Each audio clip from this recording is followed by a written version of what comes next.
Well, hello and welcome to Stockton Junction again. And what we're doing today, I've got this look at the weathering on that. That's beautiful. I have a beautiful Class 50 Lion in a really beautiful weathered state, which you've seen previously on a show video where I've shown you what I've got. So we're looking at fitting the HM7000 decoder.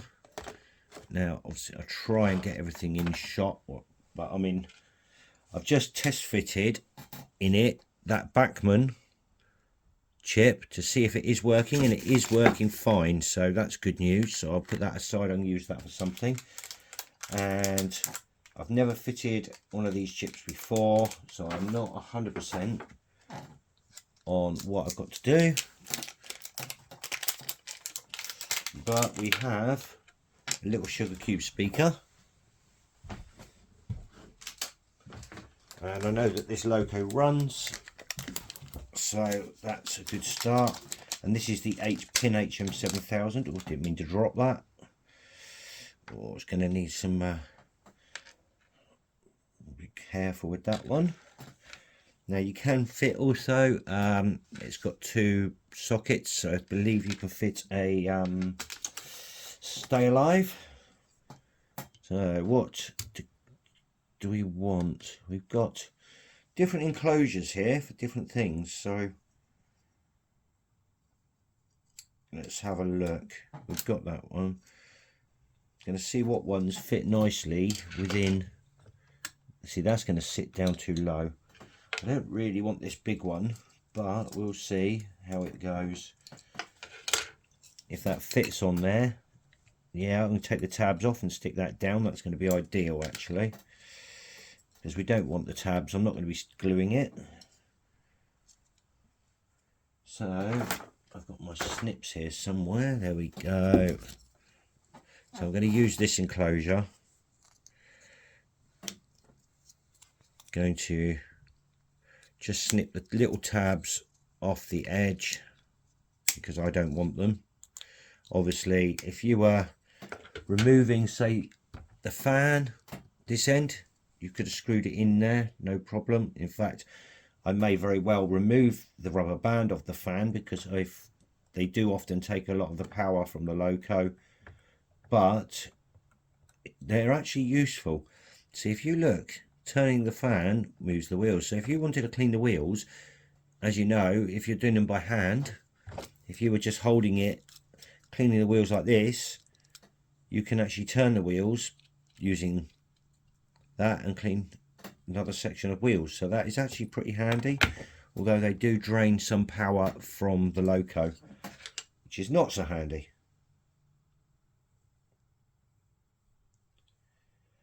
Now,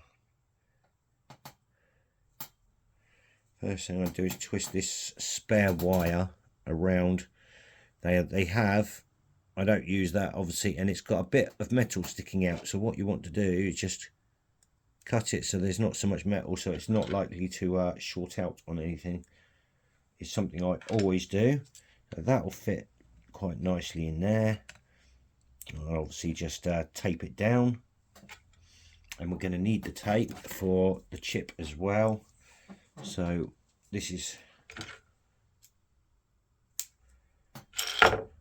so what I'm going to be doing is putting tape over the components on the board. And this is to stop it shorting anything on the actual chip. Well, I'm going to have to put some over the top of here as well, just to make sure these pins don't short out. And get that in there, so that clips into there. You could glue it in place if you wanted. Probably better to glue it in place because it might move, but then I'm going to be sticking it down so it won't matter too much. We'll leave that for a minute.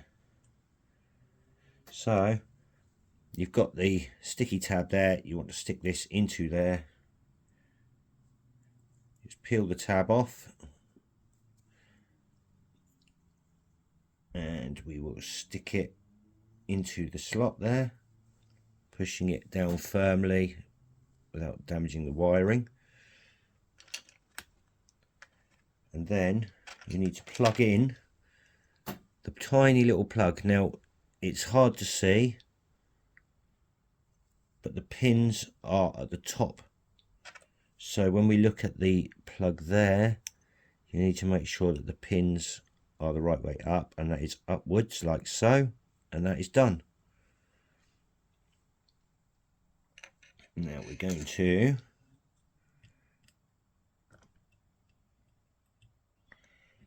plug that in like so.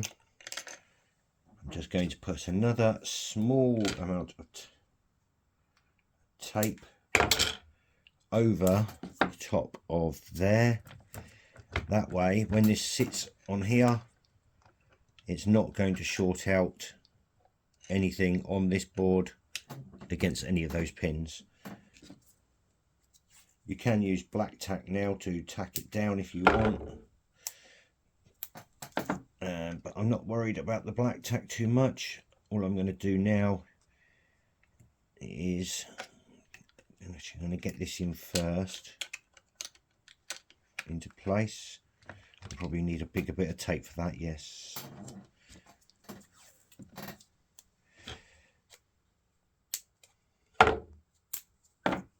May have to trim this yet because I don't want it going too far down the locomotive sides. That should be fine actually. That's holding that all in place perfectly. Now we don't actually need to tape too much down, just a tiny bit to hold the board in place, not too hard. The wires will push down there. You could tape them again if you wanted, and hopefully the body will fit. Obviously if you've got issues, you could always put the speaker down the bottom end here, removing the fan assembly. The only reason I'm leaving the fan is because I like the fact that you can see it through the top. I'm not too bothered about the action. Quite often, like I said, I'd cut these rubber bands, but on this one I'm going to leave it for now unless it becomes a running issue. So we'll see how she runs without first.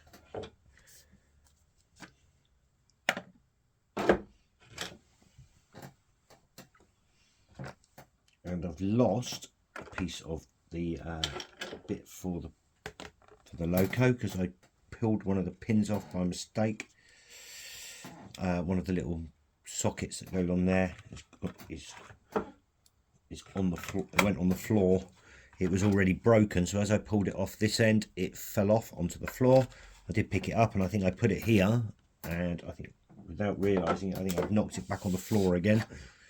So she'll have to go and have a look for that. So we'll see how your body fits on. Absolutely perfect. There we go.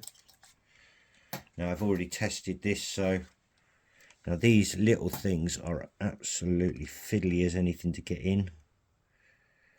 I don't want to use tools to do it because it's been weathered, so I might scratch the weathering. That one's in place, that's on the back of the locomotive, but I need to find the one for the front because the front of this loco has been all weathered and detailed. So I will just have a look at that, but beautiful, look at that. Oh, the pipe work's been put in place.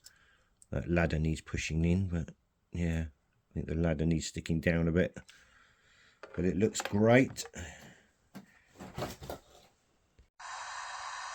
Well, it's running, as you can see, got it programmed in, but it still has a steam locomotive profile, so I need to change that now, and I need to work out how to do that. But unfortunately my phone's about to die, so I'm going to have to charge my phone and come back and do that later on. But the sound chip is in and working, doesn't sound too bad. I could put you on the tripod in a second.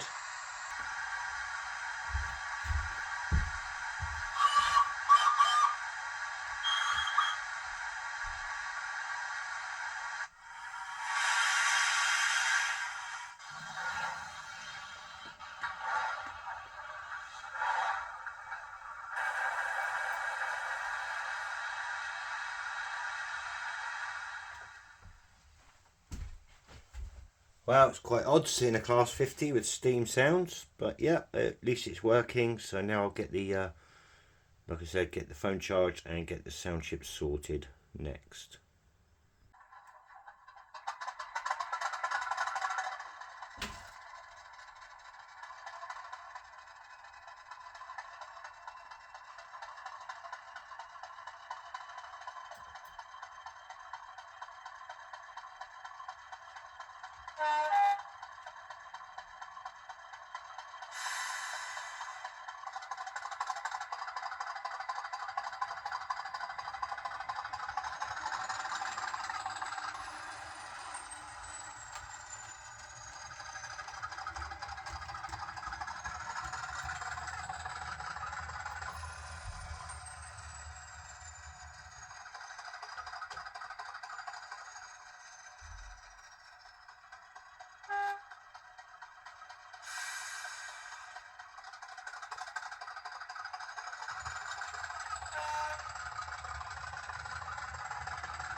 Well, as you can see, it's now running.